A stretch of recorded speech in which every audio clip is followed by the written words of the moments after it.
Hi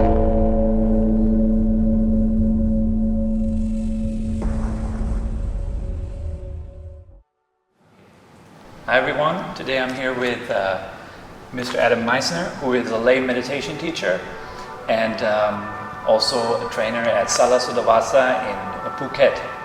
And today I will ask him a few questions about meditation and his personal journey as well, and ask him some questions, some general questions.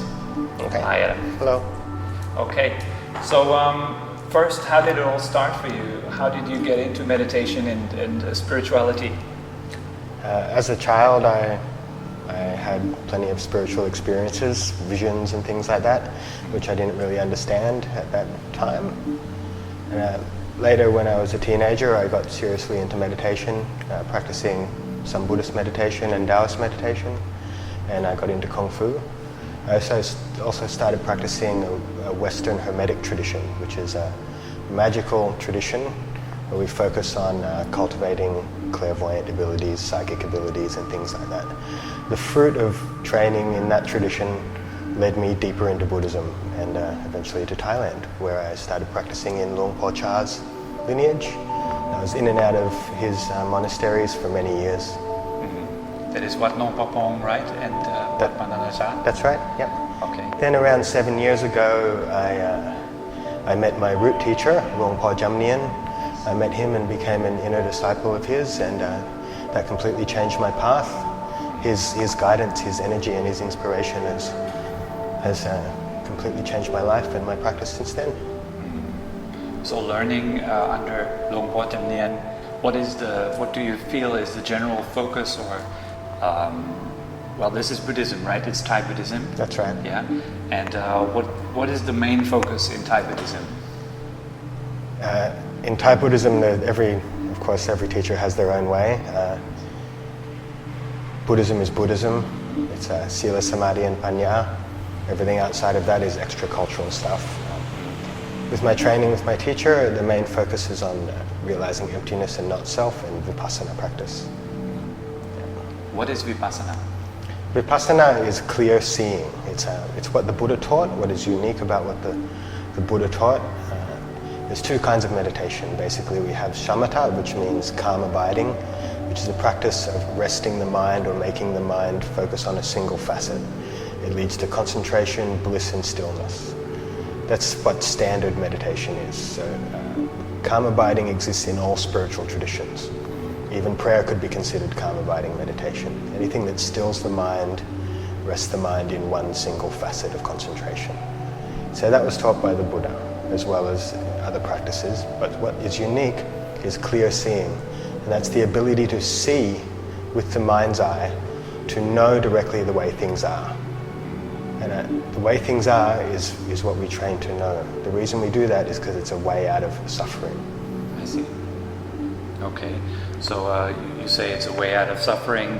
The Buddha is known that he has said that he teaches that he teaches suffering and the end of suffering. Is that right? That's right. Yeah, and he was doing that by presenting his teachings in the form of the Four Noble Truths. Can you explain a little bit more how we practically can apply them in daily life, these Four Noble Truths? Okay, well, the Four Noble Truths, like you said before, can also be simplified even more down to what the Buddha taught, which is suffering and the end of suffering. So anything that is me and mine is suffering. So we look at the five khandhas. The Buddha says the five khandhas are not self, the five aggregates. This body, feelings, mental formations, all our thoughts, our perceptions, and our sense consciousness. These arise and fall away continuously, and we cling to these as either a self, as me, or belonging to us as mine. Anything that we cling to as me or mine leads to the stress of holding and clinging. That stress and holding or clinging onto things as me and mine is the cause of suffering. So vipassana, the practice leading out of suffering, is seeing clearly this body, feelings, perceptions, mental formations, and consciousness as neither me nor belonging to me, seeing them as not self, as emptiness and letting go. So we practice to see clearly the way things are It's just something happening. It's neither me nor mind. We can let go, we can drop it and be free from the suffering it causes. So to see that right, there is suffering. This is the first noble truth, right? That's right. And there is a cause of suffering, which you said is craving. Yep. And clinging to. Clinging and craving. I see. And how do we, like, let's say we're a normal person, we have a family, we're involved in a business life and whatever not. How is it possible for a normal person even to practice that Buddhist path? Is that even possible? Of course. The Buddhist path is an internal path. It's something that happens inside. Vipassana, you can be practiced at any time. They say Vipassana is akaliko. Akaliko means timeless. Timeless doesn't mean from a vast timeless space. It means can be practiced anytime. So you can practice it sitting down, walking, going to the toilet, eating, talking with your partner at work. Whatever you do, you can practice Vipassana at that time. It's purely internal. You don't have to sit perfectly still and enter samadhi to do it. You can do it invisibly. People don't know you're practicing. It's not something anyone can take away from you. In that way, you can practice in any situation at any time. When the stresses come up in life, you see them, you recognize them for what they are, you see craving, you see like and dislike, and then you let go, release into emptiness, and be at ease. This is Vipassana. Let's say, for example, I take a shower, I wake up in the morning and I go into the bathroom, I take a shower. How would you practice?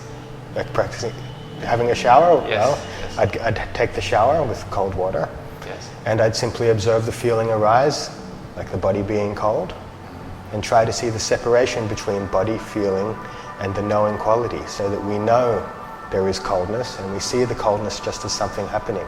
The sensation, the feeling of cold is arising. Rather than getting caught up, oh, it's so cold, and we're caught up in the cold, then the cold is me and mine, belonging to me, and the cold becomes a problem. When we just see the cold as a natural phenomena, just something happening, but the knowing quality, the consciousness is separate from the cold, the consciousness is at ease and not moved by the cold. So this is how you could practice in a shower. So the knowing quality you mentioned, is that what we usually understand as awareness? Is that right? As mindfulness or awareness? Mindfulness is sati, which is a function of the knowing quality. The knowing quality would be called innate awareness or pure consciousness. Okay. So before you mentioned that the Buddha's teachings are classified in these three trainings, like apart from any traditional influences, they are separated in Sila, Samadhi, and Panya. What are those three? Okay, Sila is often translated as virtue. I prefer the word restraint. So it's restraining your conduct. So avoiding harmful conduct. In that way you become what the Buddha called blameless. You live the blameless life. So that we're not accumulating negative karma and we're not making our life or the lives of people around us extra stressful. This leads to peace here and now. It's also restraining the senses. So, restraining things like excessive entertainment, getting caught up in music and movies and fashion and everything else, so that we can simplify our life. This allows us to enter meditation more easily. So meditation is samadhi. Samadhi is the outcome of shamatha. We talked about shamatha before. When shamatha reaches its goal, it's samadhi.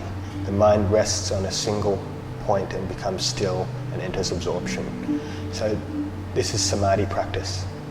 It's necessary for the peace of here and now. When you practice samadhi, you can transcend the pain of the body. When you practice panya or vipassana, you can transcend the pain of the mind. So samadhi liberates us from body and vipassana liberates us from mind. Okay, that is very nice. Okay, thank you very much for this interview. And you can find Adam online on Facebook with Lokuttara Dhamma, and also Heaven, Man, Earth, Taiji International, which is also what he teaches. He teaches Taiji Chuan as well. So you're very welcome to join his pages on Facebook and find out more about him. And see you soon for many more interviews and many more exciting activities. Bye-bye. Have a nice time.